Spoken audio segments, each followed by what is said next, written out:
Ayan na guys, hindi ko na po napakita sa inyo kung paano ko po ginisa yung bawang, sibuyas, kamatis, at saka po yung chicken macaron. Ginisa ko muna po yung bawang at sibuyas at nung nag-brown na po siya, sinunod ko na po yung kamatis. And then, mga 5 minutes, sinunod ko na din po yung chicken macaron. And yan na po, inalo-halo natin lahat. Inalo ko lang po mabuti at dito, naglagay na rin po ako ng tomato paste. Ayan.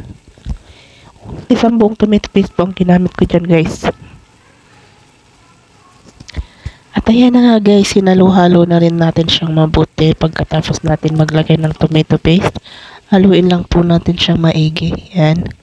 Tulad po ng nakikita nyo sa video. Yan po ang ginamit ko na tomato paste.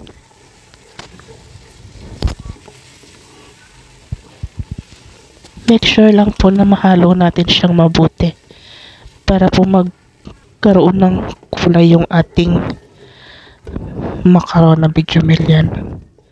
Kung mapapansin nyo po, nung nilagyan po siya ng tomato paste, ganyan po ang kanyang naging kulay guys yan.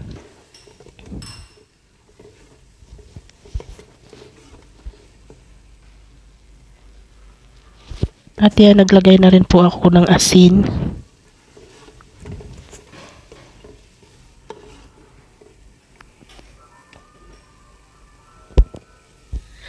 At naglagay na din po ako ng black pepper guys. Ayan po. Mix lang natin siya guys ng mabuti yan.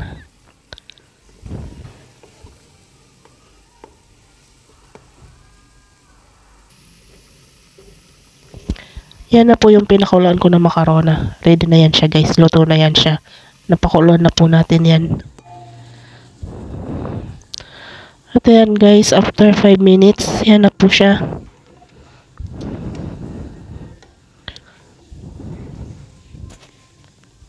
Pala guys, nilagyan ko po yan ng water.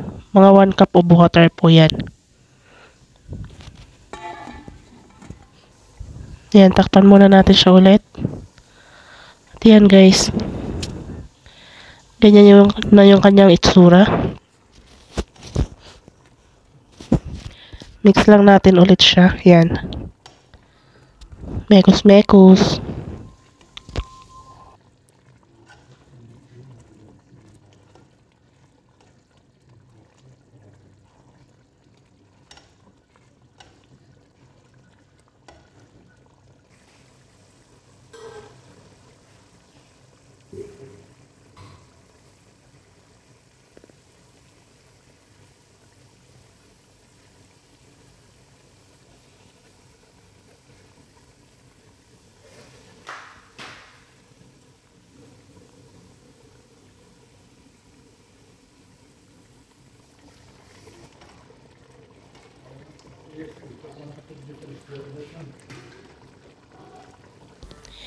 At ayan na nga guys, kung mapapansin nyo, ganyan na po yung kanyang itsura. Isusunod na po natin ang macarona yan. Pag ganyan na po, ilalagay na po natin ang ating macarona yan guys. And then, mekos-mekos po natin siya ulit. Ayan, ganyan siya guys, mekos-mekos lang. Mix lang natin siya guys ng maayos. Hanggang sa mag-mix po siya ng mabuti. Yan. Continuous mekos-mekos. Ganyan lang siya guys.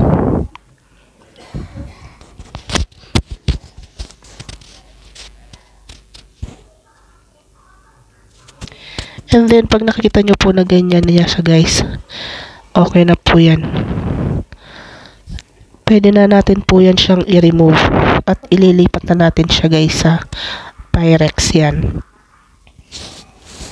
Yan guys, kung makikita nyo po, nililipat na po natin siya sa Pyrex. Bago ko po nilipat ang macarona sa Pyrex, ready na po yan siya. Malinis na yan ang ating Pyrex yan guys.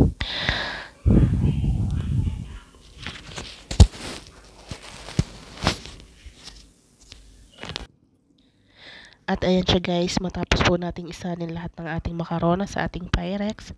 Yan, ipa-flat lang po natin siya guys, ganyan. Ipa-flat lang natin siya maigi. And then, maglalagay na po tayo ng bechamel. Ang ating bechamel mix po ay ginawa lang.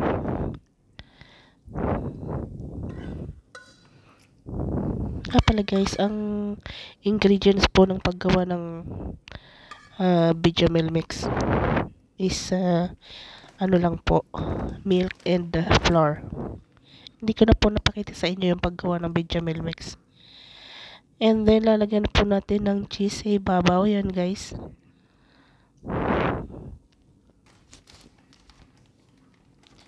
Mozzarella cheese po yan guys, ang aking nilalagay yan. Ayan guys, make sure lang po na ma-spread po natin ng mabuti, ng pantay at maayos ang ating mozzarella cheese. And then, ilalagay na po natin siya sa oven. Nga pala guys, i-keep po natin siya sa oven mga 45 minutes and mga nasa 180 degrees po yan. Kung mapapansin nyo po, nagba-brown na po siya, malapit na po siyang ma-ready. Aantayin lang natin po yan siya guys hanggang sa mag-brown po yan siya lahat.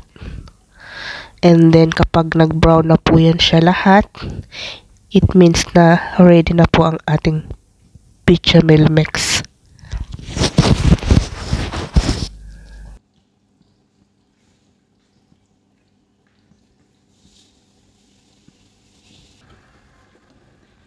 Yan guys, malapit na po siyang maluto ang ating macaroni bechamel.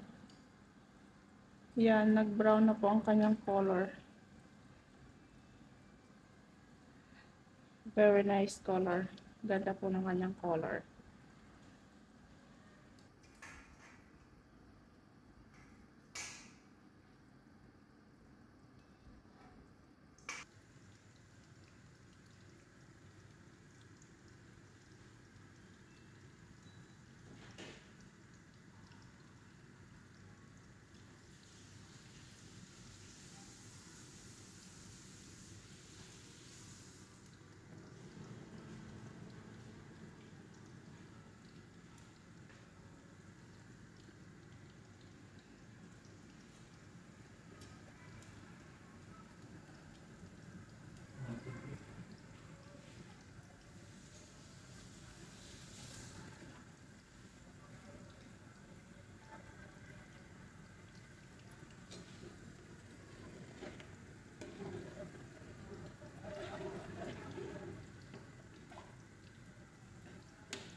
At ayan na nga siya guys, ito na po yung ating super yummy, napakasarap at super delicious na bechamel macarona. Ayan guys, kung makikita nyo po, it look like very yummy and tasty yan guys.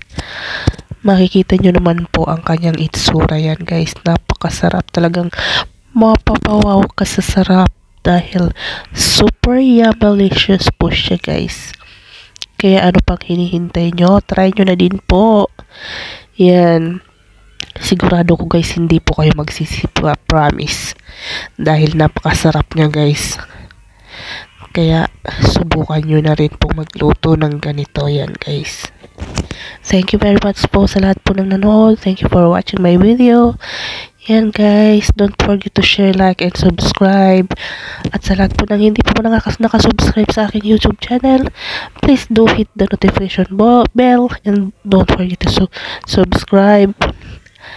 At mag-like na rin po kayo sa baba. Yan.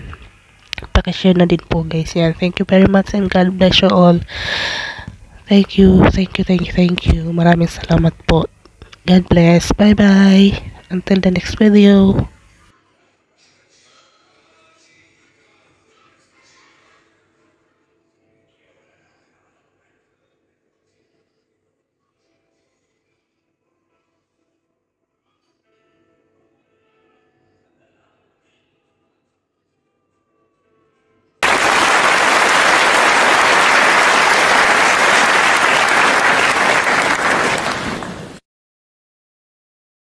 Thank you for watching.